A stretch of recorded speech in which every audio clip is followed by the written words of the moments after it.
Good morning. Nitzana, never trust Wikipedia. I have 4 children.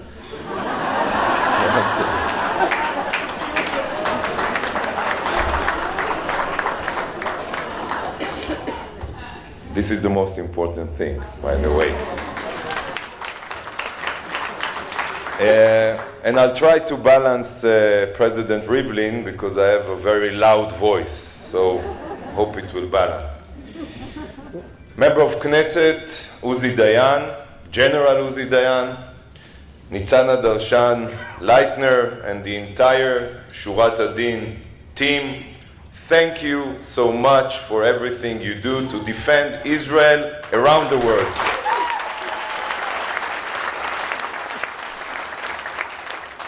Dignitaries, dear friends, it's a pleasure to be here with you at Shurat HaDin's important annual conference.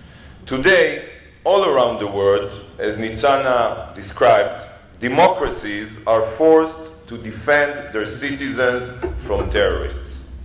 But international law, which was designed also to strengthen protection for civilians in armed conflict, is today giving an advantage to terrorists, and is often undermining the ability of democracies to protect their civilians. This is, of course, absurd, and this is unacceptable. The problem is not only that democracies like Israel respect international law, while terrorist organizations do not. The problem is that terrorist organizations are consciously using international law and democratic freedoms to advance their murderers' goals. And I'll get right to the point. The laws of armed conflict and the treaties that shape them must change. Israel is on the front lines in the battle of democracy against terror. What happens here quickly spreads around the world. The radical Islamist organizations that threaten Israel, such as Hamas, Islamic Jihad, and Iran's proxy Hezbollah, are making strategic use of the law to pursue their destructive ends, and they do it in 3 main ways. The first is through the strategy of hiding behind civilians in order to carry out attacks. They know that international bodies and the media will put the responsibility for the collateral damage caused on the Western country that tries to protect its people, especially when it comes to Israel. This strategy has evolved beyond the tactic of firing rockets from civilian populations to the use of so-called civilian protests and riots, both as cover to launch attacks and as a means to achieve their political goals through the use of violent pressure disguised as a legitimate civilian struggle. The second way is through the use of civilian or even childlike means, and you mentioned it, of course, to carry out their terror, such as balloons and kites. And the third way is by taking advantage of the democratic right of free speech, together with the tools of mass communication, and especially social media, to crowdsource their terror. Terrorist leaders today spread incitements around the world at the touch of a button. This online incitement has played a central role in the global wave of lone wolf terror. Friends, we cannot and must not accept a situation in which international law serves terrorists.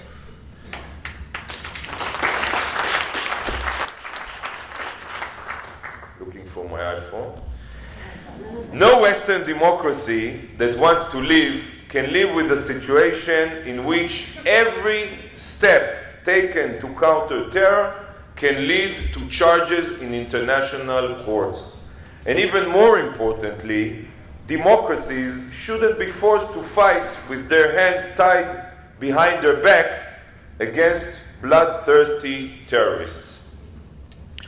We need to work together, international law scholars and practitioners, states and institutions, to develop and update international law so that it reflects the realities of the fight against terror.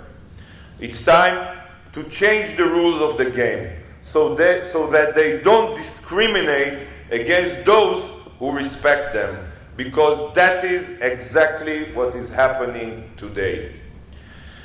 A key element in this effort is to demand change and reform in the international institutions which play a central role in shaping international law.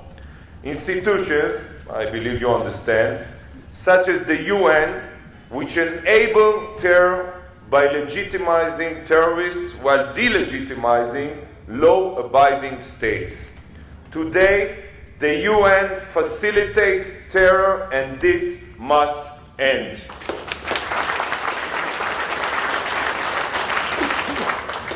As I described, the first way in which terrorists are using and abusing international law is through the use of civilians to shield attacks and even to assist in carrying them out. Over the last 2 decades, we've seen how terrorist groups like Hamas and Hezbollah have stored and launched their rockets from homes, hospitals, and UN facilities. Now, Hamas has taken this strategy one step further and has intentionally combined in close proximity to our border terror attacks and civilian-like marchers with the goal of blurring the line between the two. These marches serve both as a cover for attacks against our soldiers and the residents of the South, and as a means to exercise violent pressure against us in order to achieve goals which will endanger our security. Hamas has adopted these hybrid civilian terror tactics because it believed that it would be able to sell them to the international community as legitimate, and Israel's response to them as disproportionate and as a violation of human rights. Unfortunately, as you heard, Hamas was right. They've seen how time and time again, the UN parrots their claims, so they're using this to their advantage. However, this time, this tactic succeeded even beyond Hamas's own expectations. The UN Commission of Inquiry into the Gaza protests not only repeated Hamas's lies, it sought to exceed them. To give just one example, the central underlying claim of the UN Commission's report is that the Gaza protests were civilian in nature. Can you believe it? The report's assertions about Israel's unlawful use of force and war crimes are based on this ridiculous assumption. The problem is that this claim ignores not only the evidence published by Israel to the contrary, it ignores the declarations of the Hamas leaders as well. Mahmoud al-Zahar himself declared on Al Jazeera that the description of the Gaza protest as peaceful resistance was a clear terminological deception. He explained that when we talk about peaceful resistance, we are deceiving the public. That's what he said. This is a peaceful resistance bolstered by a military force and by security agencies. That is to say, by Hamas terrorists. Even when a senior Hamas leader tells the truth, the UN insists on covering it up with a lie. This is truly, truly unbelievable. When Hamas tries to use international law to avoid responsibility for causing civilian harm through its use of human shields, the role of the UN and the international law must be to make it clear that this is only Hamas that bears full responsibility for the casualties which they cause. And if the international community fails to make clear the responsibility of terrorist organizations for their use of civilians, it will not only be enabling terror, it will be increasing the number of civilian casualties by giving incentives to terrorists to always put civilians in harm's way and to carry out their activity mainly from within urban areas. I remember that as a member of Israel's security cabinet, this is a dilemma that we often face. Every time, and I mean it, every time that we had to undertake large-scale operations to defend our citizens from Hamas rocket fire, the UN and other international actors would immediately seek to pressure us into a ceasefire by issuing dire warnings that we would be blamed for causing a humanitarian crisis in Gaza or for the collateral damage. Sometimes this takes place literally as rockets are being fired at our children from UNRWA schools in Gaza, as we all remember. The UN's distorted approach to terror can be seen in its willingness to legitimize senior terrorists and work with them directly if those terrorists decide that along with plotting terror, they will also take part in political activity. We saw this approach just recently when the UN Special Coordinator for Lebanon praised his open and substantive, listen to this, open and substantive meeting with the Deputy Secretary General of Hezbollah, and even recommended his book. Yeah, that really happened. If this is the UN's approach, then a better name for its emissary would be the Special Coordinator for the Destruction of Lebanon. Because there is no greater threat to the stability of Lebanon than Hezbollah and its masters in Tehran. Hezbollah is hiding 150,000 missiles and rockets among Lebanon civilian population. Let's think about it. Almost every 10th house in Lebanon has a projectile ready to launch in it. Hezbollah is basically using Lebanese state infrastructure to support its military machine. In the next war, Israel will unfortunately have no other choice but to strike Hezbollah's rocket sites and the infrastructure being used for military purposes. And let me be absolutely clear on 2 points. One, Hezbollah will bring massive destruction on Lebanon if it attempts to attack Israel. And two, Hezbollah, together with the Lebanese government, will bear responsibility for this massive destruction. I hope the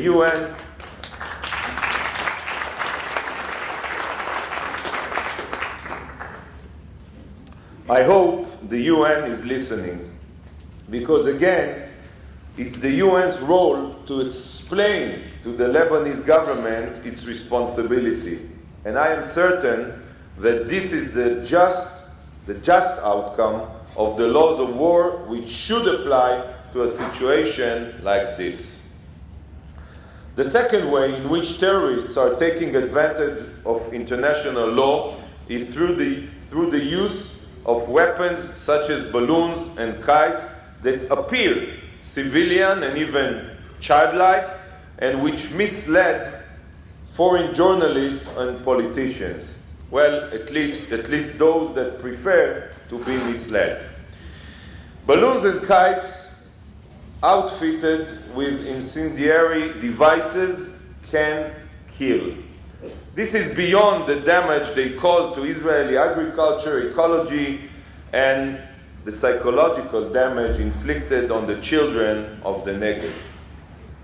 The fact that no one has been killed yet is a result only of the courageous efforts of our firefighters and security forces.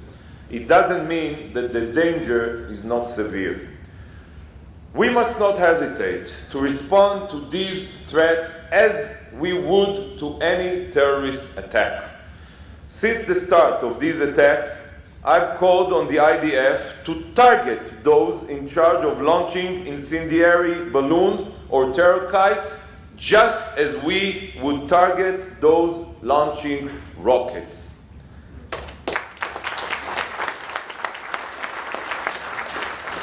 Of course, when I issued this call, the Palestinian Authority immediately called on the ICC to prosecute me for my terrorist and racist statements. Well, I'm honored that somehow, between paying salaries to terrorists and promoting the most severe forms of anti-Semitic hate, the PA found time to denounce my terrorist and racist statement. And the third way in which terrorists are abusing democratic legal system and core freedoms is through the use of mass communications and especially social media to spread terrorist incitement and drive lone wolf terror. This, dear friends, this has become one of the terrorists' most dangerous weapons. It's no longer necessary to recruit terrorists in mosques or universities. Today, you can radicalize people and incite them to go kill innocents from anywhere in the world 24/7. Given the international nature of this challenge, no country can address it alone. All democracies today need to work together to develop the legislation and standards that will require the social media companies to proactively, they shouldn't wait for us to turn to them, to proactively remove terrorist content. Today, there is an expanding conversation in the US Congress and administration regarding the major internet companies. Much of this conversation stems from concerns regarding the vast amount of data that these companies collect on all of us. These inquiries should look not only at issues of privacy or preventing competition, which of course are important, but also the responsibility that these companies should share for eliminating terrorist incitement.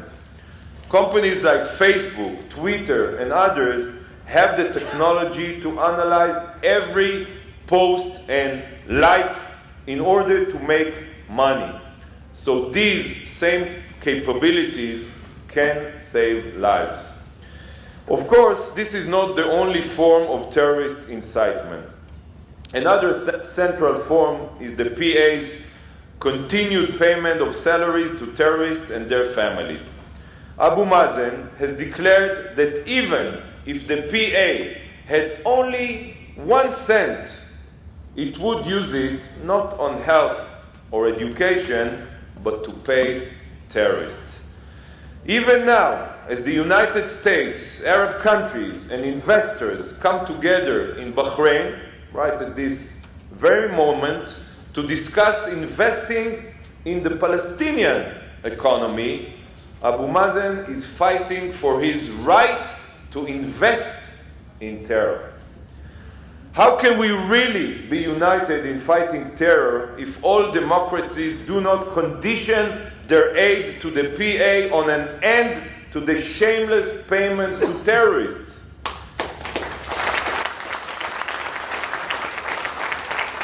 Palestinian officials involved in the pay-to-slay program should be held accountable under terror financing laws. And given the scale of these payments and the direct link we've seen between the PA's terror incentives and the murder of Israeli civilians, these payments may constitute war crimes. Those who pay terrorists should pay the price in prison.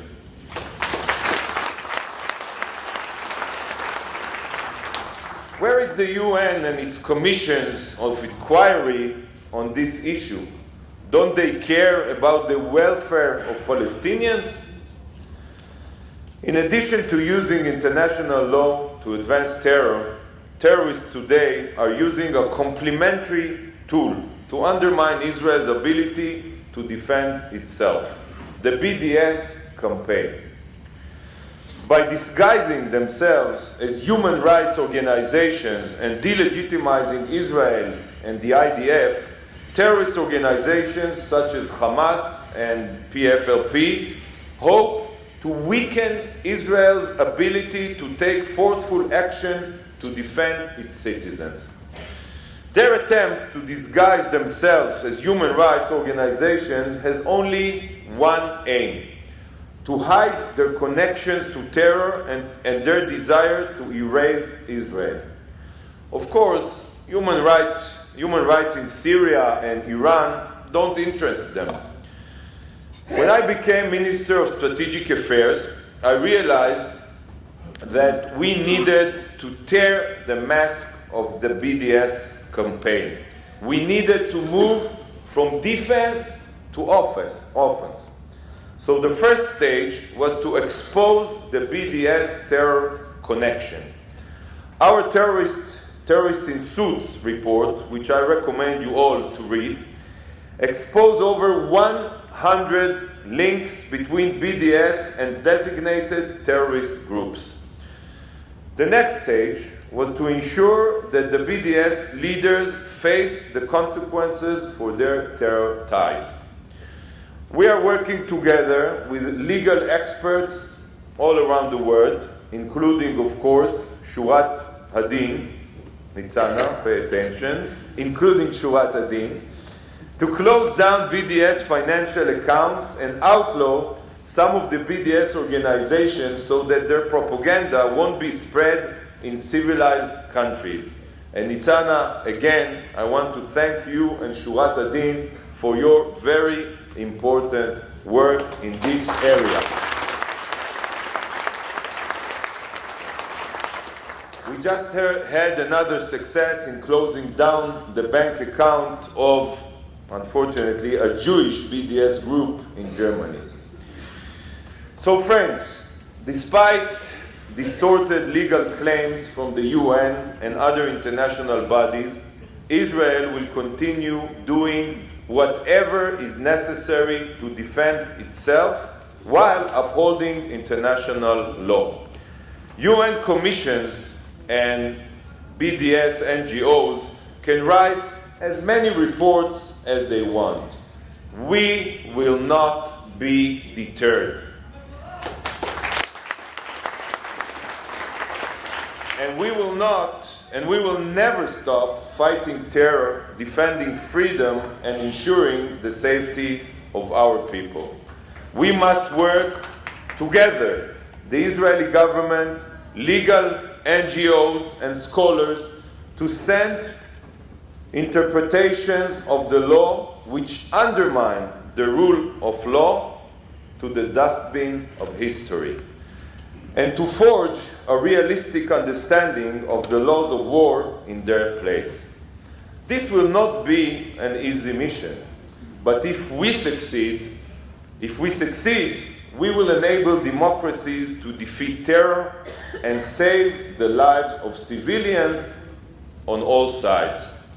This is an urgent and critical goal, and I look forward to working together to achieve it.